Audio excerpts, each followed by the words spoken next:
Bonjour à tous et bienvenue dans cette nouvelle vidéo.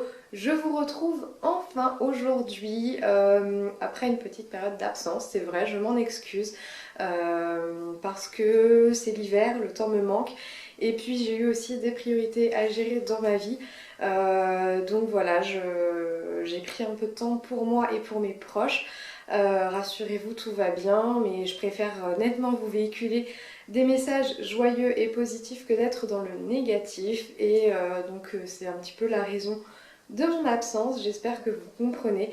Mais on se retrouve aujourd'hui pour une story time, comme vous l'avez vu dans le titre.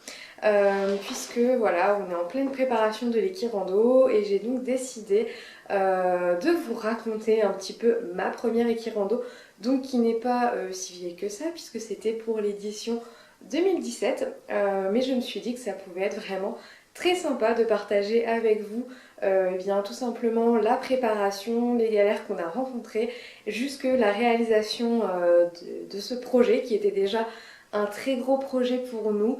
Voilà, je me suis dit que ça pouvait être très chouette de vous raconter tout ça. Et donc on commence sans plus tarder, c'est parti.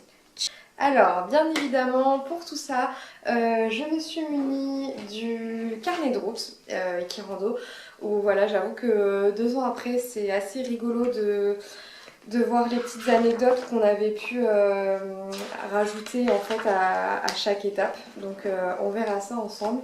Je me suis aussi munie, voilà, des cartes qui nous avaient servi pour la rando. Et puis, bien évidemment, de la Bible. Voilà, j'avais fait ça. Je sais pas comment on peut appeler ça. Mais en gros, ça retrace vraiment toute notre rando. J'ai tout gardé. Vous pouvez voir absolument tout. Je crois que j'ai gardé voilà, les bracelets qu'on met aux chevaux et à nous. Donc voilà, dedans je raconte tout et on va reprendre tout ça avec vous aujourd'hui.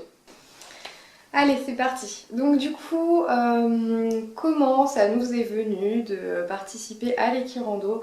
Alors il faut savoir qu'avec mon ex maintenant, à l'époque on randonnait beaucoup, que ce soit de notre côté ou avec des centres de tourisme équestre. On était vraiment à fond. Et de fait, à force de traîner avec des randonneurs, de parler avec des randonneurs, eh bien, on a eu écho de l'équirando.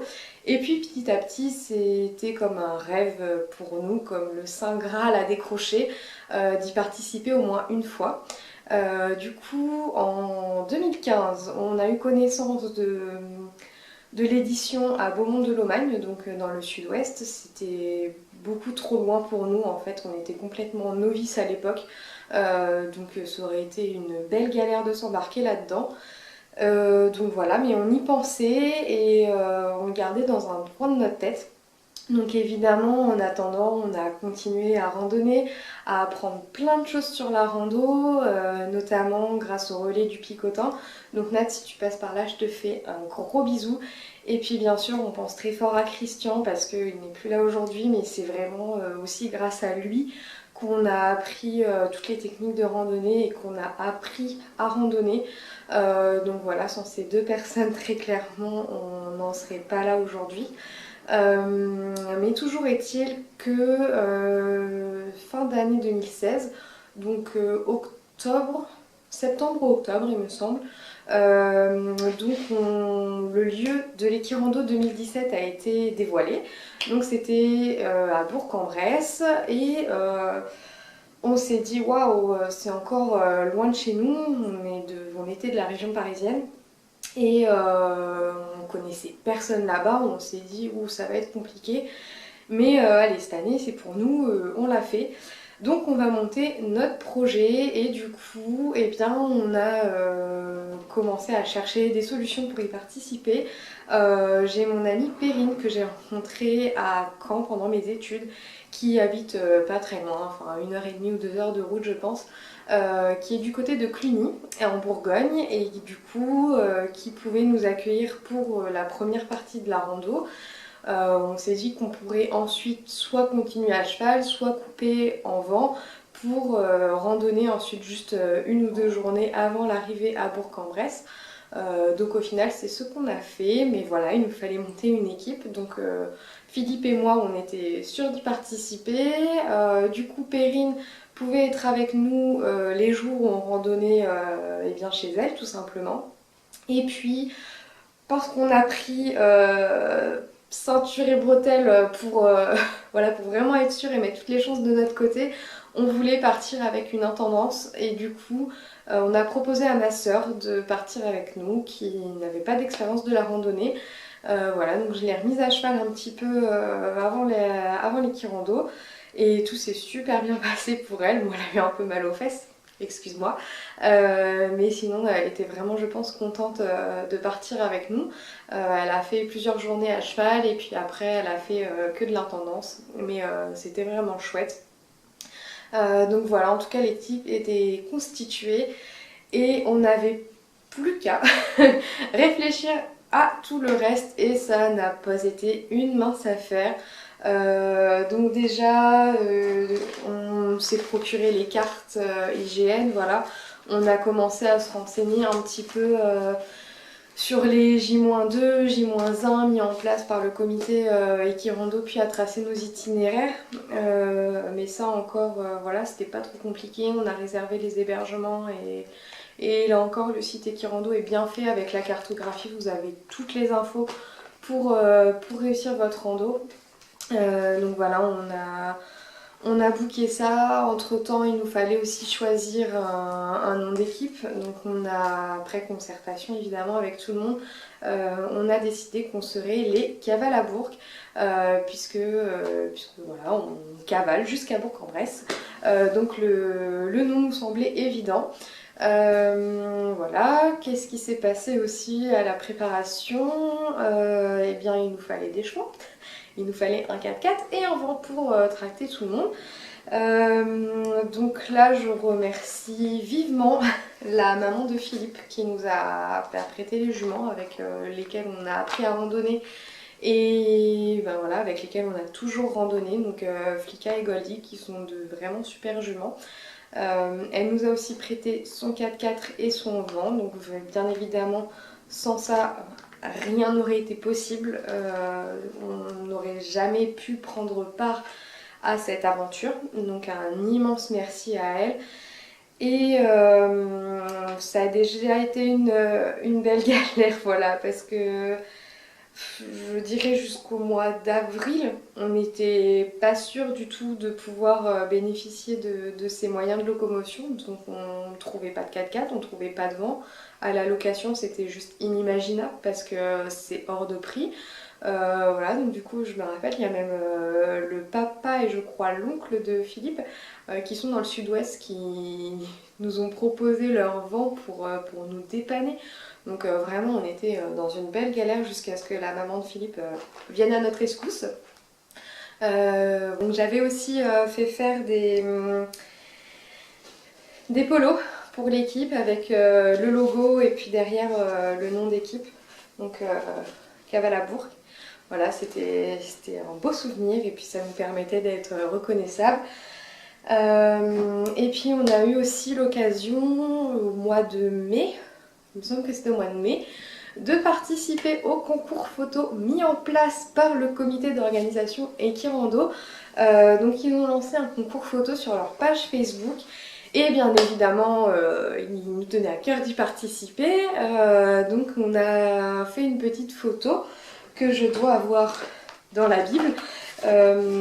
Donc je me rappelle, moi et ma soeur, on rentrait d'un voyage aux Seychelles, et voilà, et le soir on a fait la photo.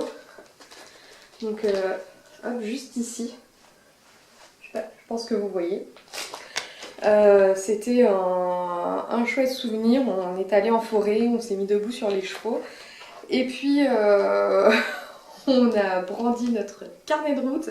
Enfin, Fanny a brandi entre Philippe et moi, où nous on trinquait avec des verres à vin. Pour tout vous dire, dedans on n'a pas voulu gâcher du vin parce qu'on savait pas trop, enfin on pensait que ça allait être périlleux, du moins on savait pas si on allait réussir à garder grand chose dedans. Donc par sécurité on avait pris du jus de raisin, voilà, pour la petite anecdote de cette photo. Et ensuite, tout simplement, donc elle était publiée sur la page Facebook Ekirando. Et puis les gens votaient sous forme de like, en likant les photos. Ils votaient pour leurs photos préférées et nous avons réussi à nous hisser à la 3e place. Donc on a gagné un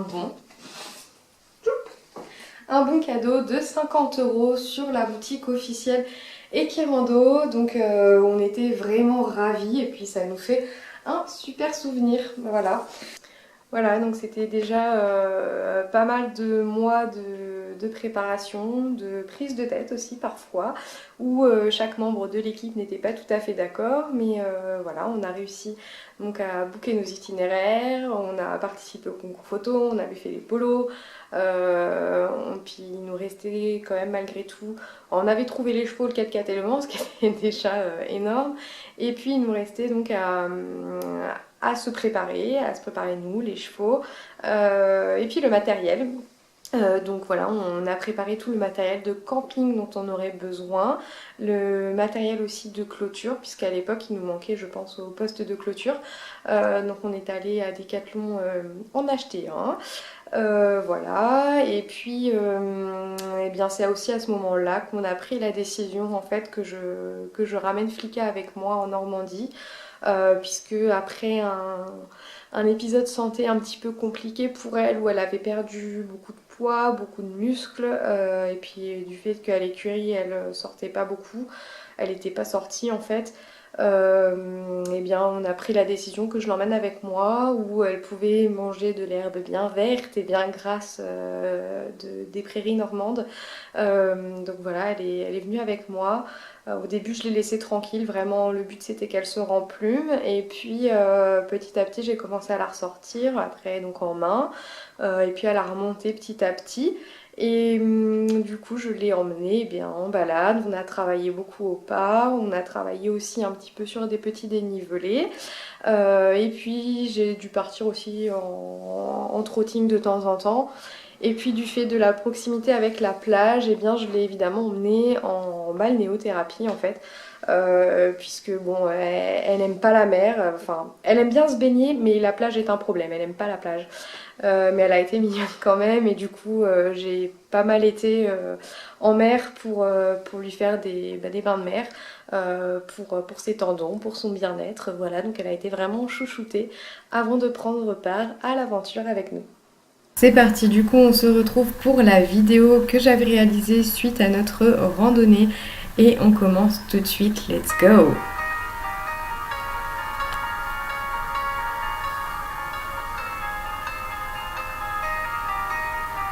Nous voici du coup auprès des chevaux, l'arrivée au Tinon, où les juments ont fait un bon voyage et vont découvrir leurs copines pour les jours à venir, c'est-à-dire Sappho et Isa, les 2 juments de Périne.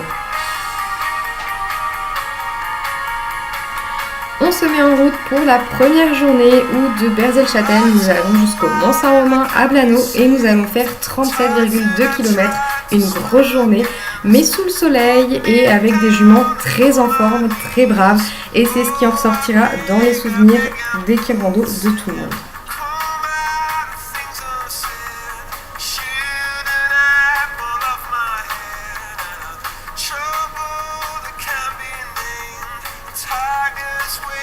On rencontre de beaux paysages vallonnés et on admet que la Bourgogne est vraiment une région magnifique.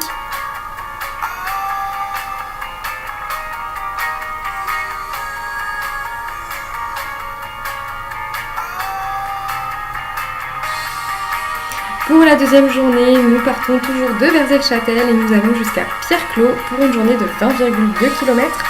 Nous arrivons tout d'abord dans l'enceinte du château de Berzelles-Châtel, c'est un véritable privilège. Nous randonnons ensuite à travers les vignobles, il fait une chaleur écrasante, mais c'est très beau et ça sent super bon. On n'oublie pas les odeurs.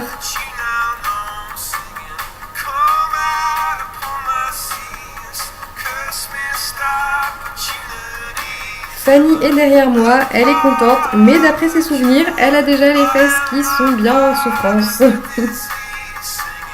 Pour la troisième journée, on traverse tout le Mâconnais en vent pour rejoindre notre étape du lendemain. Pour la 4e journée, donc on part de l'élevage de Rénan à Saint-André-le-Bouchou pour rejoindre Saint-Paul-de-Vara, une petite étape de 14,5 km. Adieu les reliefs, on rencontre aujourd'hui les étangs, mais c'est très beau aussi.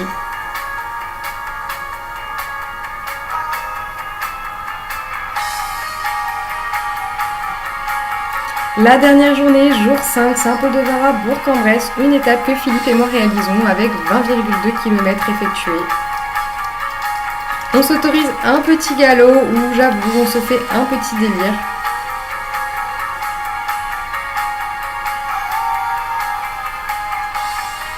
Ce sera bien le seul de notre équirando et Mamifika revient en force, mais Goldie est toujours plus rapide qu'elle. Et l'arrivée au monastère royal de Brou, beaucoup d'émotions avec le repas du soir.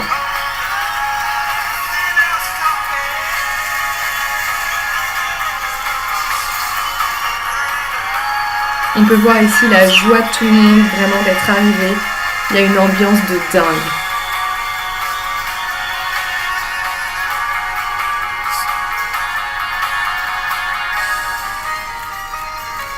Et enfin, pour clore la journée, un feu d'artifice réservé aux équirandins qui nous remplit d'émotions et nous rend extrêmement fiers d'avoir réalisé notre projet et d'être arrivés jusque-là.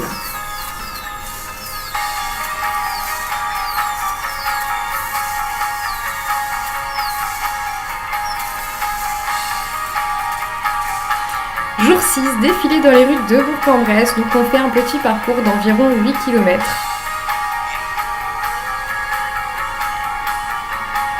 On salue la ville et on les remercie de nous accueillir dans leur magnifique ville.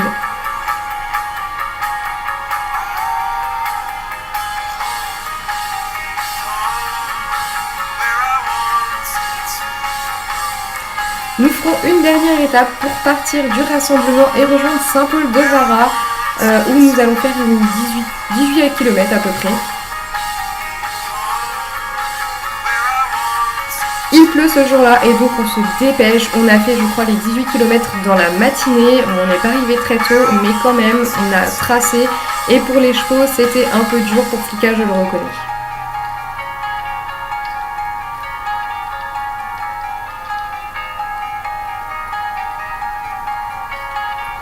C'est bien pour ça que je termine les derniers kilomètres à pied à côté. Cela dit, elle n'a pas non plus l'air trop fatiguée. Et on se donne rendez-vous en 2019.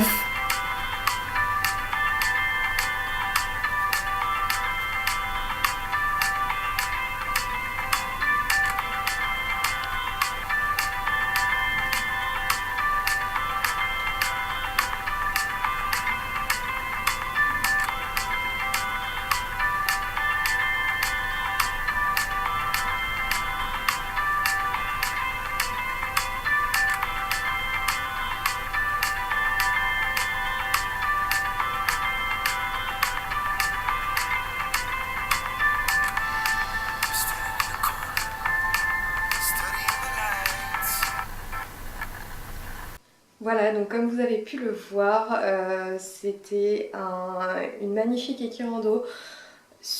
À réaliser, on n'a pas eu de galère, franchement, tout s'est très bien passé, les juments ont été géniales. Au sein de l'équipe, tout s'est absolument très bien passé. Donc on est vraiment ravis, c'était une très belle première expérience. On en garde de très bons souvenirs. Moi, quand je revois cette vidéo, je suis encore émue parce que c'était vraiment génial. Bien évidemment, je garde avec moi la photo de l'arrivée. Voilà, j'en suis très fière, j'en suis très heureuse. Et c'était vraiment une super équirando. Donc j'espère revivre au moins aussi bien pour 2019. J'ai pas trop d'inquiétude honnêtement. Voilà, donc j'en profite aussi pour remercier toutes les personnes qui ont contribué à la réussite de cette équirando. Donc bien évidemment aux juments qui ont été absolument fantastiques, exceptionnelles, je sais pas, il n'y a pas d'autre mot, vraiment elles ont été super chouettes. Je tiens bien évidemment à remercier Philippe, donc, qui était mon petit ami à l'époque et qui est aujourd'hui mon ex, mais on se parle toujours et on a apprécié pouvoir partager ce moment ensemble. Je remercie aussi Fanny, donc ma sœur, qui a été une super intendante, donc j'espère qu'elle re-signe pour 2019 parce que je pense que je vais avoir besoin d'elle, voilà, mais elle a été au top et que ce soit à cheval ou pour monter les tentes, elle est géniale. Je remercie bien évidemment Perrine, donc mon amie qui nous a accueillis chez elle pour ces 2 journées de cheval ensemble, qui nous a fait découvrir sa magnifique région, j'en rêvais depuis des années. Elle met tellement de photos et voilà, j'en bavais et j'ai eu la chance enfin d'y randonner avec ma jument, donc c'était vraiment génial. On a en plus eu la chance de nous faire ouvrir les portes du château de Berzay-le-Châtel. On était vraiment ravis de ce privilège, c'était vraiment génial. Je remercie donc bien évidemment le relais du Picotin de nous avoir appris tout ce qu'ils nous ont appris, d'avoir fait de nous les randonneurs qu'on est aujourd'hui. Très franchement, voilà, il n'y a pas d'autre mot. Un immense merci à Anat et Christian. Je remercie aussi très fort la maman de Philippe. Pour les raisons que j'ai évoquées tout à l'heure, donc à savoir les chevaux, le vent, le 4x4, et pour me permettre d'avoir Flika avec moi aujourd'hui. Voilà, c'est un immense cadeau qu'elle nous fait à toutes les deux, donc pour ça un immense merci. Je ne sais même pas comment faire pour la remercier plus que ça.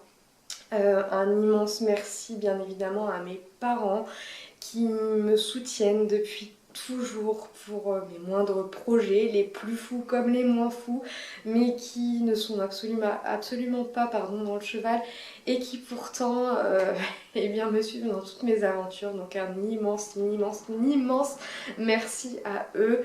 Je remercie également bien Séverine qui a fait donc les 700 km avec sa fille Olivia de Paris à Bourg-en-Bresse.